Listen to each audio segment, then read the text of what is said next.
Hi friends, ഞാൻ Jose food and travel മിഷനിലേക്ക് സ്വാഗതം. നമ്മളിന്ന് ഉണ്ടാക്കുന്ന കല്ലുമ്മക്ക റോസ്റ്റാണ്. അതിനായി 1 കിലോ കല്ലുമ്മക്ക നമ്മൾ വെള്ളത്തിലിട്ട് കുറച്ച് മഞ്ഞൾപ്പൊടി ഇട്ട് തിളപ്പിച്ചെടുക്കുക. അപ്പോൾ അത് പൊട്ടി വരും. നമ്മൾ അതിൽ നിന്ന് അതിൻ്റെ മാംസം എടുത്താണ് ചെയ്യുന്നത്. അപ്പോൾ അത് നമ്മൾ വെച്ച് കഴിഞ്ഞാൽ ഒന്ന് ചൂടാറിന് ശേഷം നമ്മൾ അതിൻ്റെ അകത്ത് കുറച്ച് വേസ്റ്റ് ഉണ്ട്, ഒരു പാമ്പ് പോലത്തെ സാധനം അതിനകത്തുണ്ട്. നമ്മളത് വേസ്റ്റൊക്കെ നല്ല രീതിയിൽ ക്ലീൻ ചെയ്തെടുക്കുക. 1 കിലോ ആയതുകൊണ്ട് കുറച്ചുകൂടെ പണിയാണ്. കുറച്ചായിട്ട് നമുക്കത് ക്ലീൻ ചെയ്തെടുക്കാം നല്ല രീതിയിൽ. പുഴുങ്ങിയെടുത്തുകൊണ്ട് അധികം വേവിക്കേണ്ട ആവശ്യം വരുന്നില്ല നമുക്ക്.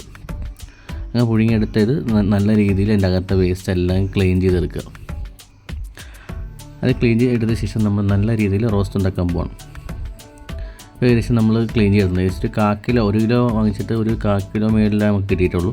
അതിനകത്ത് മഞ്ഞൾപ്പൊടി ഇടുക, പിന്നെ മുളക് പൊടി, ലേശം ഉപ്പ്, ഇതും കൂടി ഇട്ട ശേഷം നമുക്ക് നല്ല രീതിയിൽ അത് മസാല പുരട്ടി വെക്കാം. ഇത് കുറച്ച് നേരം നമ്മൾ ഇതൊക്കെ ഇട്ട് മസാല ഐറ്റം ഇട്ടൊന്ന് പുരട്ടി വെക്കാം. അപ്പം നല്ലത് പിടിക്കും. പിന്നെ നമുക്ക് ഇതിനുള്ള ചേരുവകൾ: സവോള, നമ്മൾ 3 സവോള, ഒരു 5-6 ചുവന്നുള്ളി, മുളക്, തക്കാളി, ഇഞ്ചി, വെളുത്തുള്ളി, ഇതെല്ലാം വെച്ചാണ് നമ്മൾ റോസ്റ്റ് ഉണ്ടാക്കാൻ പോകുന്നത്. ആയിട്ട് നല്ലൊരു ചീനച്ചട്ടി നമ്മൾ എണ്ണ ഒഴിച്ച് ചൂടാക്കി ഇടുക. ഇതിനകത്തേക്ക് നമ്മൾ സവോള അതിൻ്റെ കൂടെ തന്നെ നമ്മൾ ചുവന്നുള്ളിയും കൂടി ഇട്ട് നല്ല രീതിയിൽ വഴറ്റിയെടുക്കാം. ഇതൊരു ഗോൾഡൻ കളർ ആകുന്നവരെ നമുക്ക് നല്ല രീതിയിൽ വഴറ്റിയെടുക്കാം. അതിൻ്റെ കൂട്ടത്തിൽ പച്ചമുളക് ഒന്ന് വാടി കഴിയുമ്പോൾ കുറച്ച് പച്ചമുളകും കൂടെ നമ്മൾ ഇട്ട് കൊടുക്കും. നമ്മൾ 2 പച്ചമുളക് എടുത്തിരിക്കുന്ന ആ പച്ചമുളകും കൂടെ ഇട്ട് നമുക്ക് നല്ല രീതിയിൽ വഴറ്റിയെടുക്കാം. ചുവന്നുള്ളി ഇടുമ്പോഴാണ് കുറച്ച് ടേസ്റ്റ് കൂടുതൽ. 5-6 ചുവന്നുള്ളി ഇട്ടിട്ട് നമ്മൾ നല്ല രീതിയിൽ വഴറ്റിയെടുക്കണം. സവോള കളറൊക്കെ മാറണമൊക്കെ ഇതിനകത്ത് ഇഞ്ചിയും വെളുത്തുള്ളിയും കൂടെ ചതച്ച് നമുക്ക് ഇട്ട് കൊടുക്കാം. ഇനി അതിൻ്റെ ആ പച്ചമണം മാറുന്നവരെ നല്ല രീതിയിൽ ആക്കി കൊടുക്കാം. നമുക്ക് അടുക്കി പിടിക്കാൻ നോക്കുക. അപ്പോൾ അതിനുവേണ്ടി ആവശ്യത്തിന് എണ്ണയും കൂടെ ഒഴിച്ച് കൊടുത്ത് നല്ല സവോളയും പച്ചമുളകും ഇഞ്ചിയും വെളുത്തുള്ളിയും എല്ലാം നല്ല വഴറ്റിയെടുക്കാം. അതിൻ്റെ എല്ലാം നല്ല രീതിയിൽ മണം മാറി നല്ല ബ്രൗണിഷ് കളർ വരണം. നമുക്ക് ഇതൊക്കെ ചെറുതായിട്ട് അരിഞ്ഞ് വെച്ചാൽ തക്കാളിയും കൂടെ നമ്മളൊരു 1/2 പീസ് തക്കാളി ഇറക്കി വരും. കൂടുതലാക്കി കഴിഞ്ഞാൽ ഒരു പുളി രസം കൂടെ കയറി വരും. അപ്പോൾ അതുകൊണ്ട് നമ്മൾ 1/2 തക്കാളിയാണ് ഇട്ടിരിക്കുന്നത്.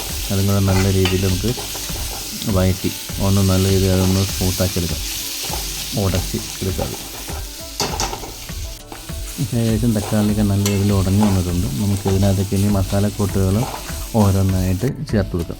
അതിന് കുറച്ച് മഞ്ഞൾപ്പൊടി, ഒരു 1/2 ടീസ്പൂൺ മഞ്ഞൾപ്പൊടി, 1 ടീസ്പൂൺ നിറച്ച് മുളക് പൊടി, നമ്മൾ എരിവ് കുറച്ച് കാശ്മീരിയാണ് ഉപയോഗിക്കുന്നത്. പിന്നെ കുറച്ച് മല്ലിപ്പൊടി, എല്ലാം കഴിച്ചിട്ട് നല്ല അതിൻ്റെ പൊടിയുടെയൊക്കെ പച്ചമണം മാറുന്നവരെ നല്ലൊരു വഴറ്റി കൊടുക്കാം. വഴറ്റിക്കൊണ്ടിരിക്കുമ്പോൾ അടിക്ക് പിടിക്കാൻ സാധ്യതയുണ്ട്. അപ്പോൾ ആവശ്യത്തിന് എണ്ണയും കൂടെ ഒഴിച്ചിട്ട് വേണം വഴറ്റാൻ വേണ്ടി. ആ പച്ചമണം മാറുന്നവരെ നല്ല രീതിയിൽ വഴറ്റി കൊടുക്കുക. വഴറ്റിയതിന് ശേഷം നമ്മൾ മസാല പുരട്ടി വെച്ചിരിക്കുന്ന കല്ലുമ്മക്ക അതിനകത്തേക്ക് ഇടുക. എന്നിട്ട് ആ മസാലയും നമ്മൾ സവോള എല്ലാവരും പിടിക്കുന്ന നല്ല രീതിയിൽ ഇളക്കി മിക്സ് ചെയ്തെടുക്കുക.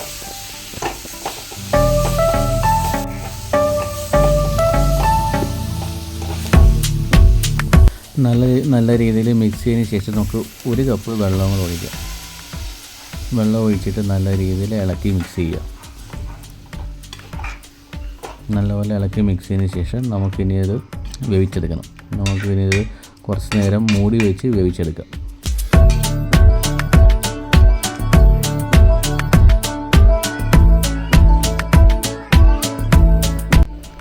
നമുക്കിനി തുറന്നിട്ട് ഇതിനകത്തേക്ക് ആവശ്യത്തിന് ഉപ്പിടാം. നമ്മൾ കല്ലുമ്മക്ക മിക്സ് ചെയ്തപ്പോഴാണ് ഉപ്പിട്ടത്, പിന്നെ ഉപ്പിട്ടില്ല. അപ്പോൾ നമ്മൾ വെള്ളം കൂടി ചേർത്തുകൊണ്ട് ആവശ്യത്തിന് ഉപ്പിട്ട് നമുക്കൊന്ന് ടേസ്റ്റ് ചെയ്ത് നോക്കാം. ആദ്യം നല്ലപോലെ മിക്സ് ചെയ്തെടുക്കാം. ഉപ്പിട്ട് നല്ലത് ഇളക്കി മാറ്റി വെക്കാം. പിന്നെ നല്ലപോലെ വറ്റിച്ച് റോസ്റ്റാക്കി എടുക്കാം. എനിക്ക് വെച്ച് കഴിഞ്ഞാൽ കുറച്ചും കൂടെ നല്ല കളർ വരണം റോസ്റ്റ്. അതുകൊണ്ട് ഞാൻ നല്ല ഡീപ്പ് ഫ്രൈ ആണ് ചെയ്യുന്നത്. നല്ല രീതിയിൽ ഒന്ന് മിക്സ് ചെയ്തിട്ട് നമുക്ക് കുറച്ചും വെള്ളം കൂടെ അടച്ച് വേവിക്കാം.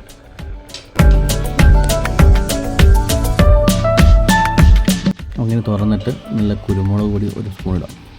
കുരുമുളക് പൊടിയാണ് ഹൈലൈറ്റ് ആയിട്ട് നല്ല അതിൻ്റെ ടേസ്റ്റ് വരുന്ന കുരുമുളക് പൊടിയാണ്. ഇട്ടിട്ട് നല്ല രീതിയിൽ മിക്സ് ചെയ്ത് നോക്കാം. കുരുമുളക് നല്ലൊരു മിക്സ് ചെയ്യുക. നല്ല എഫക്റ്റ് കിട്ടുന്ന കുരുമുളക് പൊടിയാണ്. അതിന് ശേഷം നമുക്ക് കുറച്ച് ഗരം മസാലയും കൂടെ ചേർത്തിട്ട് നമുക്ക് ഇളക്കി വെക്കാം. ഗരം മസാല ഇടുമ്പോൾ തന്നെ നല്ലൊരു ഫ്ലേവറാണ് കടിക്കുന്നത്. കുരുമുളകിൻ്റെ ഇതും കൂടെ ഇത് നല്ല രീതിയിൽ പറ്റിച്ചെടുക്കാം. റോസ്റ്റ് പോലെ അതിൻ്റെ കളറൊന്ന് വ്യത്യാസമായി വരണം. നല്ല ഡാർക്ക് ബ്രൗണായി വരണം. എനിക്ക് കുറച്ച് മസാല പുരട്ടി നല്ല ഗ്രേവി ഇല്ലാതെ നല്ല ഡ്രൈ ആയിട്ട് തന്നെ ഇഷ്ടം. അപ്പോൾ അതുകൊണ്ട് ഞാൻ നല്ല ഡ്രൈ ആക്കി എടുക്കാൻ പോവാം. റോസ്റ്റിനോട് അടച്ച് വെച്ച് നമുക്കൊന്ന് ഡ്രൈ ആക്കി എടുക്കാം. നമുക്കെന്തായാലും തുറന്ന് നോക്കാം. റോസ്റ്റ് ഇടാൻ വരെ ആയണം. വെള്ളമൊക്കെ പറ്റിയോ എന്നാണ്. ഇപ്പോൾ ഏകദേശം വെള്ളമൊക്കെ പറ്റി വന്നിട്ടുണ്ട്. നിങ്ങൾക്ക് വേണമെങ്കിൽ ഈ പരിവാകുമ്പോൾ തന്നെ നിങ്ങൾക്ക് ഓഫ് ചെയ്ത് മാറ്റി വെക്കാം. എനിക്ക് കുറച്ചും കൂടെ ഫ്രൈ ആകണം, എന്നാലും അതിൻ്റെ ടേസ്റ്റുള്ളൂ. ഒരു കളറൊക്കെ കുറച്ചും കൂടെ മാറണം. അപ്പോൾ ഞാൻ എന്തായാലും കുറച്ചും കൂടെ ഡീപ്പ് ഫ്രൈ ചെയ്യാൻ പോവുകയാണ്. അപ്പോൾ എന്തായാലും കുറച്ച് നേരം കൂടെ അടച്ച് വെച്ചൊന്ന് ഉപയോഗിച്ച് നോക്കാം ഡീപ്പ് ഫ്രൈ ആകാൻ വേണ്ടി.